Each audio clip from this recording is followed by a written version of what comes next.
Delhi police constable के top 50 question करा रहा हूं मैथ्स के। ये वाला सवाल करके दिखाइए और कमेंट सेक्शन में आंसर दीजिए। एक आदमी है, 2 कपबोर्ड इतने इतने रुपए के बेचता है, 650 के ईच, मतलब दोनों 650 के बेचता है,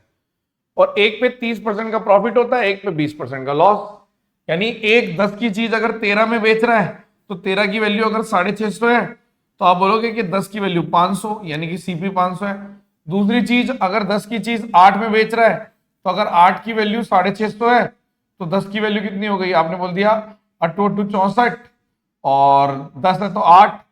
और फिर 2 साढ़े, मतलब 2 और 5, यानी कि अगर मैंने 10 से मल्टीप्लाई किया 812.5, तो आपको पता चल गया दोनों के सीपी आ गए, दोनों के एसपी आ गए।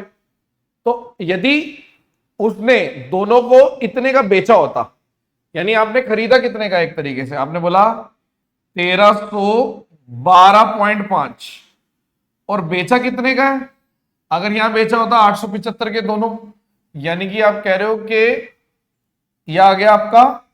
875 इंटू 2, यानी कि 1600, 1750। तो कितने प्रतिशत का प्रॉफिट है, अगर अप्रॉक्स की बात करें